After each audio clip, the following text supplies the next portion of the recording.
Good day, we are Group 6 and today we are going to be discussing the introduction to data structures and algorithm.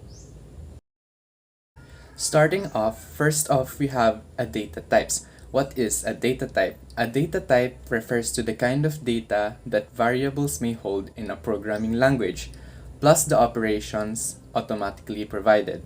So, examples netong data type are the characters, integers, and floating points. Marami pa tayo nito. For example, there's boolean and string. Yung mga usually nating nakikita sa mga programming languages natin tulad ng Java and C Sharp and all sorts of ano. And the next is an abstract data type. What is an abstract data type? The ADT. It is a set of data elements and the set of operations defined on the data elements. Examples are stacks and queues. So moving on, what are data structures? A data structure is an implementation or realization of an ADT in terms of language, data types, or other data structures. Such operations on the data structures are expressible in terms of directly executable procedures. So, madidiscuss rin natin later on in this topic yung mga data structures, so I will not be going in depth right now. Data structures are different ways of storing data on your computers. So there are multiple ways of storing data on your computer, and these are called data structures. Data structures impact how fast your code runs and may affect whether or not your software runs at all or simply break down because it cannot handle the load. Good programming and problem solving are required for understanding data structures. So ayun, it is really important na alam natin kung anong data structure we should be using in our specific program para hindi mag-breakdown yung ating programs. So ayun nga, data structure is a representation of data and the operations allowed on that data. So parang inulit lang ulit natin. A data structure is a way to organize, store data in order to facilitate the access and modifications. So ayun nga, madidiscuss din natin mamaya, pero the different data structures, there are iba-iba yun. Iba-iba ang kanilang ways of storing, organizing, and accessing and modifying data. Iba-iba siya kada data structures. Data structures are the method of representing logical relationships between individual data elements related to the solution of a given problem. So, ayun nga. Data structures represent the relationships then of the data and as well as the data.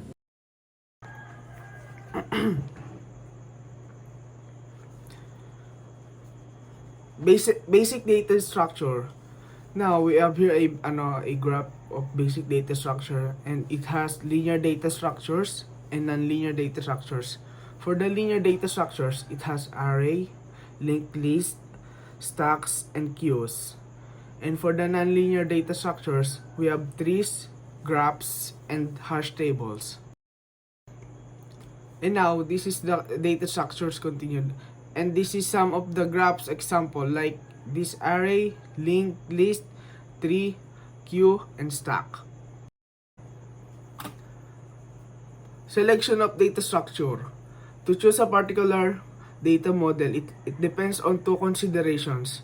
The structure should be simple enough that one can effectively process the data when it's necessary. 2. It must be rich enough in structure to represent the relationship between data elements. Now, let's proceed to the types of data structure. In linear data structure, values are arranged in linear fashion. When elements are arranged in a linear or sequential order, if the elements are arranged in a linear order or sequential order, then we can say that data structure is a linear data structure. For example, we have this array, linked list, stack, queues, and priority queues. Unang-una is array. Array is a fixed size, also called as a fixed length, an array where the length is known at compile time. Second is linked list. Linked lists are linear data structure that hold data in individual objects called nodes. Linked lists are often used because of their efficient insertion and deletion.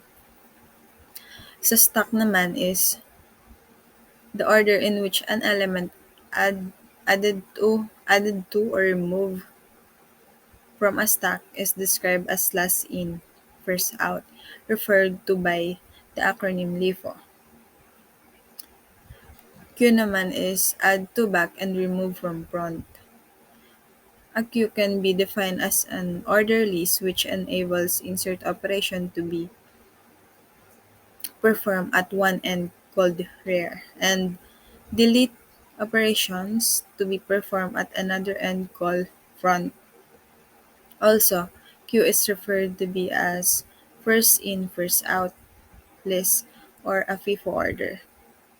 For example, people waiting in a line for a ticket concert since uso nga ngayon ang mga concerts. So, ayun, let's proceed naman sa last data structure which is yung priority queue.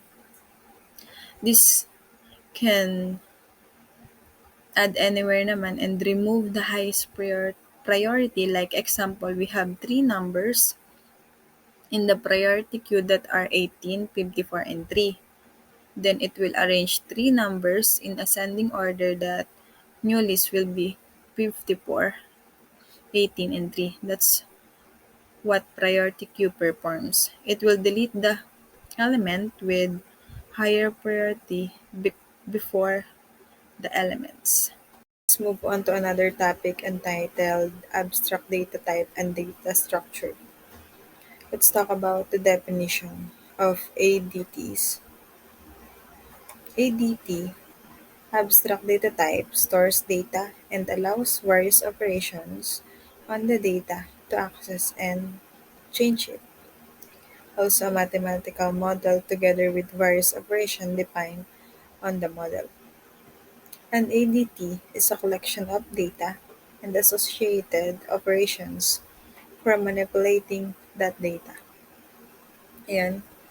Yung ADT are entity that are definitions of data and operations, but do not have those implementation detail. Ayan, next is data structure. It is a physical implementation of abs- abstract data type. Data structures used in implementations and provide in a language, primitive or built-in, or build from the language constructs user-defined. Each operation is associated with the ADT, which is yung abstract data type, is implemented by one or more subroutines in the implementation. Ayan. Pag sinabi natin implementation about ADT is the translation into statement of a programming language of the declaration that defines a variable to be of that ADT.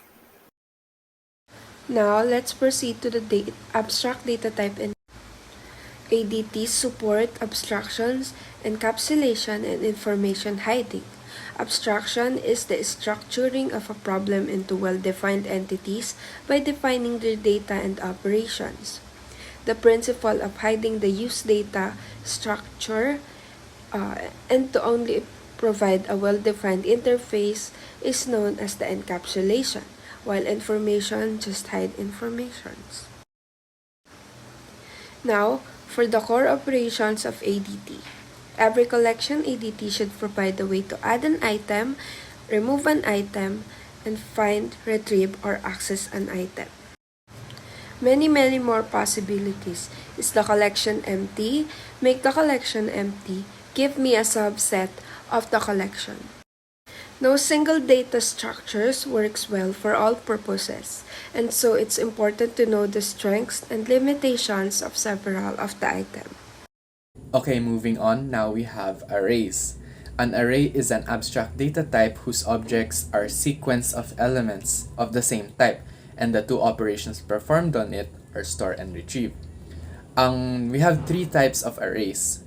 It's one-dimensional, two-dimensional, and multi-dimensional.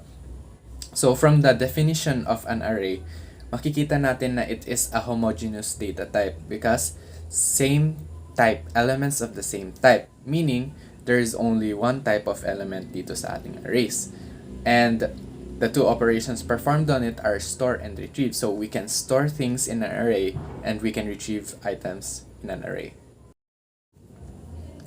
Moving on, now we have stacks. A stack is a collection with access only to the last element inserted. Last element inserted, so bale, imagine nating patong. Stack nga, di ba? So, kunyari, ito yung stack, ito yung last element inserted, ito lang ang may access tayo. So, ayun nga, last in, first out. The last element added is the only element that we can remove then. So, ang tawag sa pag-insert natin is push. Ang tawag sa pag-remove natin is pop. So, ayun nga, we can only access the top and we can make empty. So, bale, lahat tatanggalin na kapag make empty na. The next data structure that we have is a queue.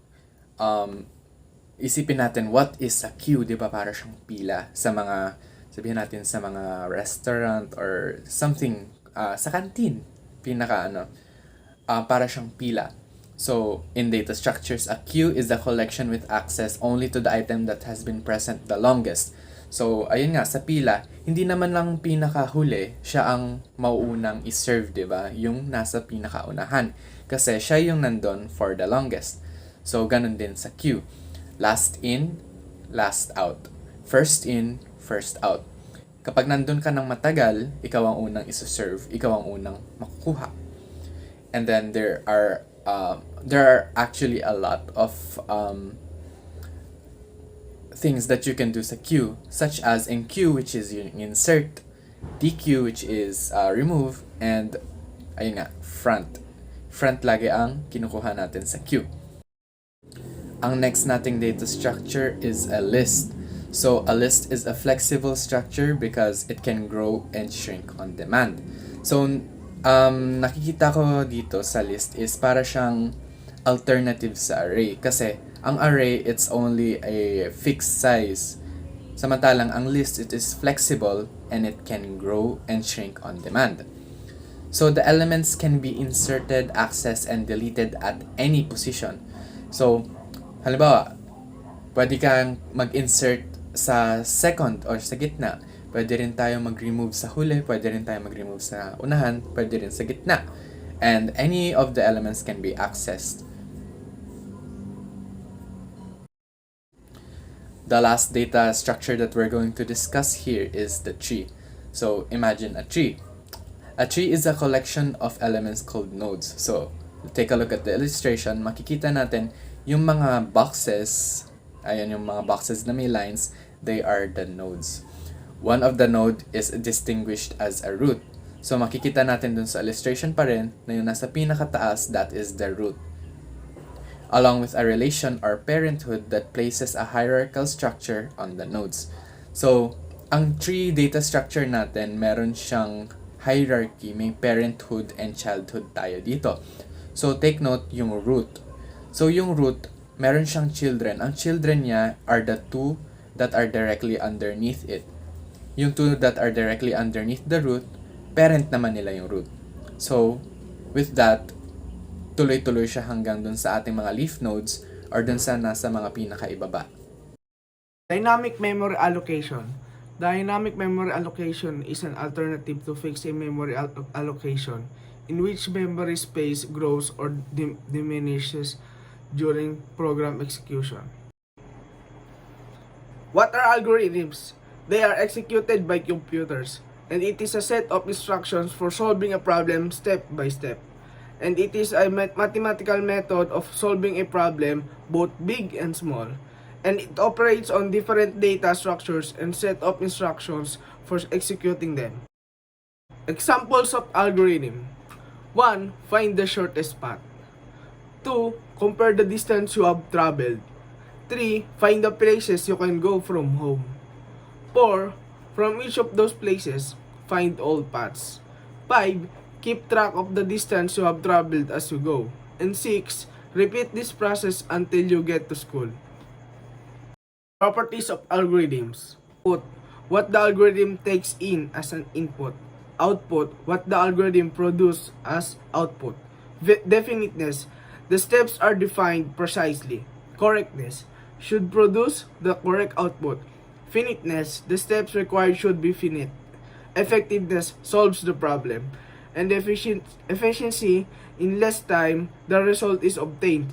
And generality, the algorithm should be applicable to all problems of a similar form. Next slide tayo, expressing algorithms. Algorithms can be expressed in many kinds of notation including the following. First, natural language. Verbose and ambiguous and are rarely used for complex or technical algorithm. Ayan, when we refer the natural language processing in computers communicate with humans in their own language and skills other language related tasks. Next, pseudocode. English-like syntax that resembles a programming language. And pag sinabi natin pseudocode, it's simply an implementation of an algorithm in the form of annotations and informative text written in plain English. Next, flowchart. Graphical representation of an algorithm. Also, flowchart can be particularly helpful in programming. Last, programming language.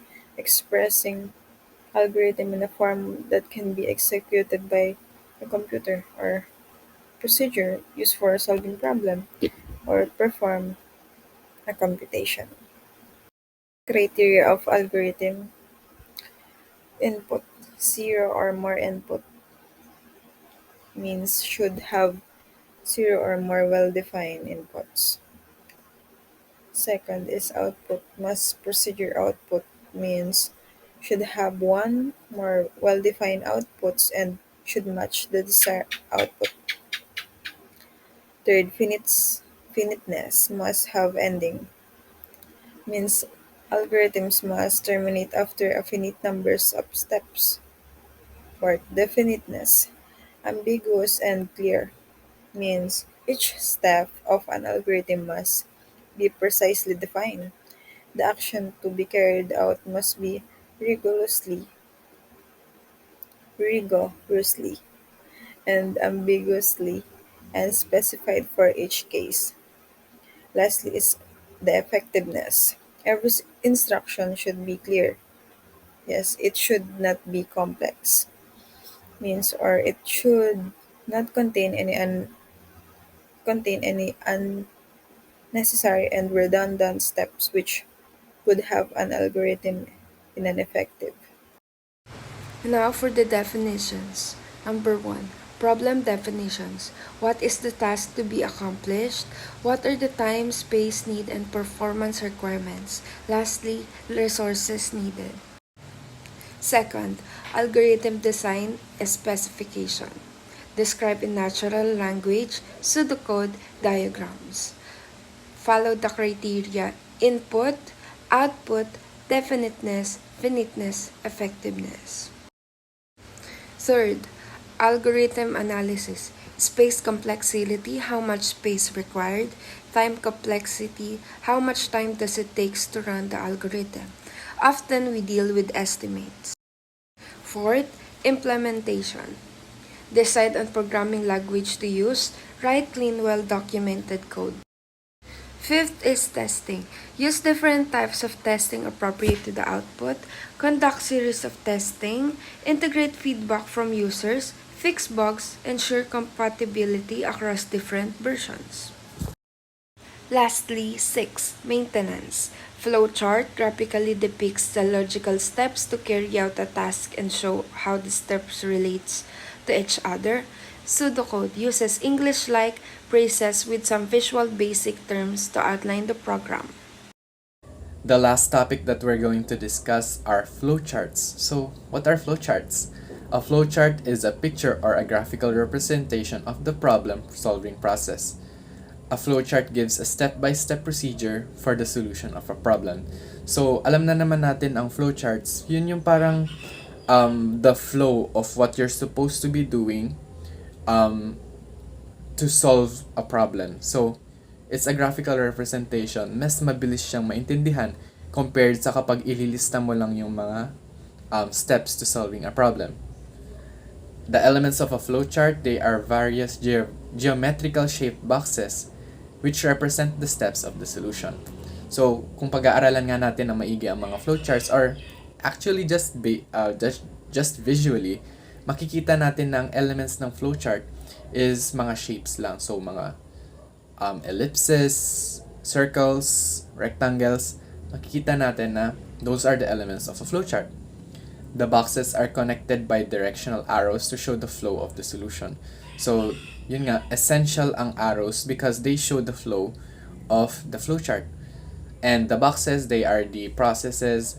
And later on, we're going to show you the various elements of a flowchart. Actually, just some of the various elements of a flowchart. But first of all, what are the uses of a flowchart? So, yun nga, nasabi ko na nga kanina na they are used to solve a problem. To specify the method of solving a problem, yun ay one of the uses of a flowchart. Another use is to plan the sequence of a computer program, which is exactly why we are discussing it here today. Because ginagamit siya sa pagplan ng sequence of a program. We use flowcharts to plan out how a program is supposed to work, what functions, what processes are supposed to take place in a program. And ayun nga, communicate ideas and solutions. So ginagamit din kasi actually ang flowcharts in companies to communicate ideas and solutions. So ayun, maraming uses ang flowcharts in various situations. So ito, makikita natin ang sum lang, okay? Some of the various symbols of a flowchart and their purposes. So makikita natin the ellipse. So ellipse, it is used to indicate the start and end. So usually may makikita tayo ditong words na start and end. They sinasabi dito kung kailan nagsisimula at kailan magtatapos ang isang flowchart. And here we have the parallelogram. It is used to read data or the input or to print out data or the output. So usually makikita natin ito kapag flowchart tayo for a program. Halimbawa, hihingi tayo ng input from the user dito sa part na to bago mag-proceed yung program. So, ayun, gagamitin natin yung parallelograms sa flowchart. The next is the rectangle, which is used to indicate the process nga, as I said earlier. So, any process that takes place in a program or in a step-by-step solution, makikita natin ang rectangle. Ilalagay yung process dun sa rectangle. The next is the diamond, which is ayun. Usually, ang diamond meron siyang maraming arrows na nalabas sa kanya because a diamond is used to indicate a decision. Tapos makikita natin it's either yes or no or whatever answer ang hinahanap natin dun sa decision. Kasi sa diamond, decision making nga. So, kapag ganto ang pupuntahan, kapag halimbawa yes ang pupuntahan, edi doon sa yes pupunta yung ating flow ng program. So, ayan, that is what a diamond is used for. And of course, the arrow, which is our last element, used to connect the steps in a flowchart. So, kapag walang arrows, wala tayong makikitang flow ng program, malilito lang tayo sa kung anong gagawin sa program. Because, as I said, walang flow na mangyayari. And that concludes our discussion on the introduction to data structures and algorithm. We hope that you were able to learn something and get a good overview of the entire course subject from here. Again, this has been Group 6. I am John Albert Gabriel Viadreno along with my group mates Akira Kim Heradura, Mark Isaac Eledana, and Kath Katiil. And thank you for watching.